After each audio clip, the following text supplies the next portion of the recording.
Hi guys, today we're going to be reading Necronomicon, the Wanderings of Alhazred. And what page are we reading from, son?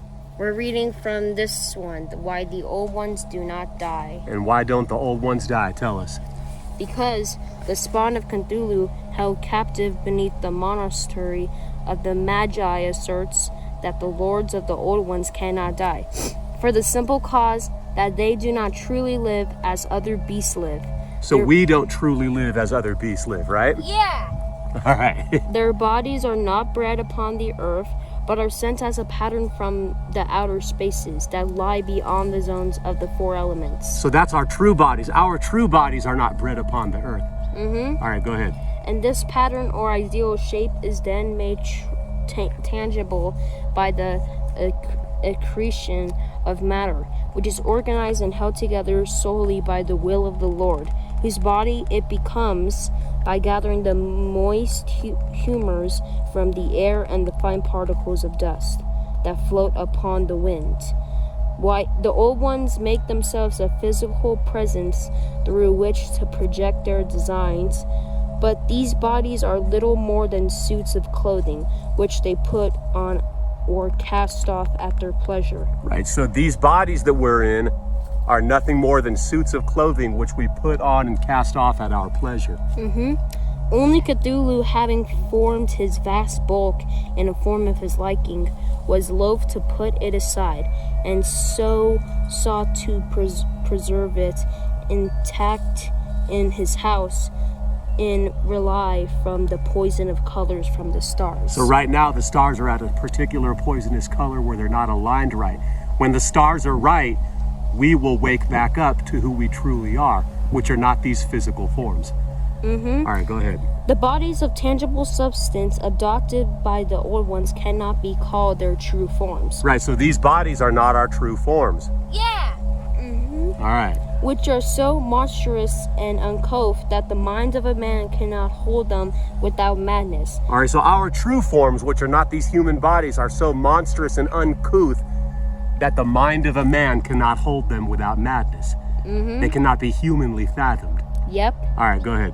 Yet in their shapes, they express in matter on a level that can be fathomed by thoughts bound to flesh. Their essential natures, which transcend both flesh and form itself as we understand these things. Right, so our essential natures transcend flesh and form as we understand these things, but these human bodies we're in are something made tangible or fathomable to the human mind. When their bodies are broken apart, they immediately reshape themselves, for the will that projects the pattern upon which they are based is able to draw together the bits and fumes of matter even as they are scattered. Right, even as they're scattered. So we will just draw ourselves back together.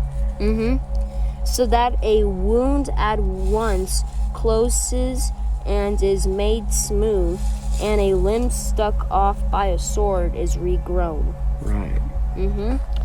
In this particularity, the old ones differ from the elder things, who are indeed beings of flesh, although their bodies are unlike any that arose from the clay of our world. Right, so we are greater than the elder things. The elder things are the gods. We're greater than the gods. Yep. We are chaos beings. Yep. Similarly, the Megob of Yuggoth are flesh. However strange it may appear to human eyes, by contrast, the bodies of the old ones are more thought than flesh. For although they go about clothed in form, it is their minds that sustain their shapes, not their shapes that sustain their minds. It is our minds that sustain our shapes, not the shapes that sustain our minds. Yes! Is this making sense? All right, keep going. As is true of all earthly life, and this is proven by the process of death, since when the body of a living creature is destroyed, its mind is darkened and loses power to affect the world. Yet when the body of one of the old ones or their spawn which is at unity with their nature, is broken up, its mind remains and exerts its will to reform its shape. Right, so that's what we do. Yeah! All right, go ahead. The mind of a man dwells within his house of flesh after the manner of a householder, and his house protects him from the harshness of storms and colds, and permits him to raise his children, which are the thoughts of the body, yet the minds of the old ones are as merchants, who remain in their own land and send forth ships across the sea to accomplish their purposes, and control the doings of these ships by means of letters dispatched without the necessity of going forth themselves. Right, so it's kind of like describing what we do as the great old ones in these human bodies. It's like a merchant who sends his ship out. The body's comparable to the ship. All right. If a man loses his house, that is his only protection. He will surely perish, but if a merchant loses a ship to mischance at sea, he has others to take its place and carry on his plans without hindrance. Absolutely. All right. So it is that the old ones can never be killed, for they do not live. Such is their dreadful majesty. Right, such as our dreadful majesty. We don't truly live as humans live, but we're projecting these human bodies. As your soul sleeps in Relaya, which is your subconscious mind, dreaming this 3D material earthly existence. Yep. All right, keep going. Before which all the greatness of our world is but the plaything of a child, what resources has any sane man other than to worship them? The sons of Sirius know this truth, yet in their arrogance they think to find a way to disperse the bodies of the old ones in a manner that will prevent their reformation. They are fools, for if an artist draws a portrait in charcoal on a sheet of parchment, and the wind strips it from his hands in tears to its bits, shall he not simply draw another? Exactly. So they can't kill us. They try to kill us, we'll be back. Right? Right. We always come back. All right, keep going. Imagine to replace the first and yet another, if that is lost, and ever onward until the end of time itself.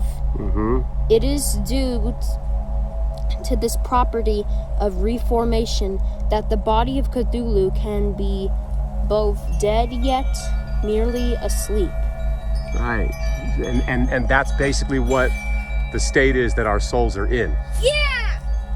Right? Yeah! Yeah! All right. Yeah! All right. All right, go ahead, finish up reading this section. With the mind of the Lord withdrawn, his flesh lies inert and cold, and is comparable to the hardened flesh of a corpse. But with the return of his mind, his flesh quickens and becomes warm and soft, once more animated with the semblance of life. Because the old ones never truly live in our worlds, they have no fear of death, and in truth, no comprehension of its mysteries and terrors. Right, so we are not to be afraid of death. We don't truly live here. This is like a dream, this whole 3D material, earthly realm that we're in. We are chaos beings, right? Right. Show me some chaos. Ah, chaos! Time. All right, all right, all right. Go ahead, that last part. All right. The body is a vessel of convenience to be filled or emptied as it suits their purpose. Right.